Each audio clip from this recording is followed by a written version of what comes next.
ಸ್ನೇಹಿತರೆ ನಮಸ್ಕಾರ. ನಮ್ಮ ಸಮಾಜ ಯಾವ ದಿಕ್ಕಿನಲ್ಲಿ ಸಾಗುತ್ತಿದೆ ಗೊತ್ತಾ? ಈ ಒಂದು ವೈರಲ್ ವಿಡಿಯೋ ಅದಕ್ಕೊಂದು ಸಣ್ಣ ಉದಾಹರಣೆ. ಒಂದು ಪುಟ್ಟ ಮಗು ತನ್ನ ತಾಯಿಗೆ ಕೈ ಮಾಡುತ್ತಿದೆ. ಈ ದೃಶ್ಯವನ್ನು ನೋಡಿದರೆ ಸಾಮಾನ್ಯವಾಗಿ ಎಲ್ರಿಗೂ ಕೋಪ ಬರುತ್ತೆ. ಆದರೆ ಈ ವಿಡಿಯೋಗಿಂತ ದೊಡ್ಡ ಪ್ರಶ್ನೆ ನಮ್ಮ ಸಮಾಜದ ಮುಂದೆ ನಿಂತಿದೆ.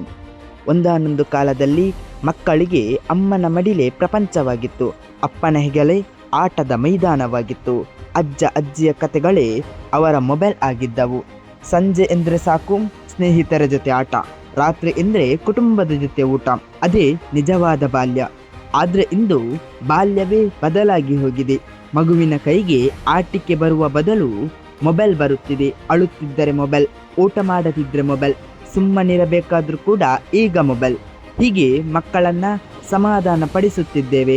ಆದರೆ ಅವರ ಬಾಲ್ಯವನ್ನು ಅದೇ ರೀತಿ ಕಸಿದುಕೊಳ್ಳುತ್ತಾ ಇದ್ದೇವೆ. ಇಂದು ಸಂಬಂಧಗಳ ಬೆಲೆ ಕಡಿಮೆಯಾಗ್ತಾ ಇದೆ. ಒಂದೇ ಮನೆಯಲ್ಲಿ ಎಲ್ಲರೂ ಕೂಡ ಇದ್ದರೂ ಒಬ್ಬರ ಜೊತೆ ಒಬ್ಬರು ಮಾತನಾಡಲು ಸಮಯವಿಲ್ಲ. ಎಲ್ಲರ ಕೈಯಲ್ಲೂ ಮೊಬೈಲ್ ಇದೆ.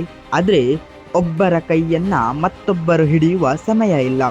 ತಂತ್ರಜ್ಞಾನ ಹತ್ತಿರ ಬಂದಿದೆ, ಆದರೆ ಸಂಬಂಧಗಳು ದೂರವಾಗಿದೆ. ಮಕ್ಕಳು ಕೇಳಿ ಕಲಿಯುವುದಕ್ಕಿಂತ ನೋಡಿ ಹೆಚ್ಚು ಕಲಿತಾರೆ. ನಾವು ಮನೆಯಲ್ಲೇ ಕೋಪ, ಅಸಹನೆ, ಮೊಬೈಲ್ ವ್ಯಸನ ಮತ್ತು ಮಾತಿನ ಕೊರತೆಯನ್ನು ತೋರಿಸಿದರೆ ಅದನ್ನೇ ಅವರು ಜೀವನದ ಅರ್ಥ ಎಂದು ತಿಳಿದುಕೊಳ್ತಾರೆ. ಅವರ ತಪ್ಪಿನ ಹಿಂದೆ ಕೆಲವೊಮ್ಮೆ ನಮ್ಮ ಬದುಕಿನ ವಿಧಾನವೂ ಇರಬಹುದು.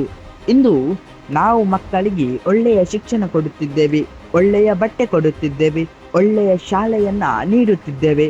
ಆದರೆ ಒಂದು ಪ್ರಶ್ನೆ, ನಮ್ಮ ಸಮಾಜವನ್ನು ಕೊಡುತ್ತಿದ್ದೇವೆಯಾ?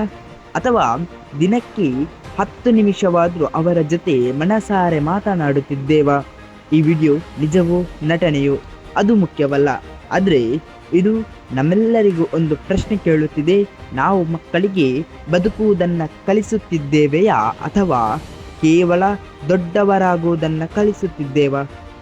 ಒಂದು ಕುಟುಂಬ ಬಲವಾಗಿದ್ದರೆ ಸಮಾಜ ಬಲವಾಗುತ್ತದೆ. ಸಮಾಜ ಬಲವಾಗಿದ್ದರೆ ದೇಶ ಬಲವಾಗುತ್ತದೆ. ಆದ್ದರಿಂದ ಬದಲಾವಣೆ ಅನ್ನೋದು ನಮ್ಮ ಮನೆಯಿಂದಲೇ ಆರಂಭವಾಗಬೇಕು. ಇಂದಿನ ಸಮಾಜದ ಈ ಬದಲಾವಣೆಗೆ ನಿಜವಾದ ಕಾರಣ ಯಾರು ಎಂದು ನೀವು ಕಮೆಂಟ್ ಮಾಡಿ ತಿಳಿಸಿ.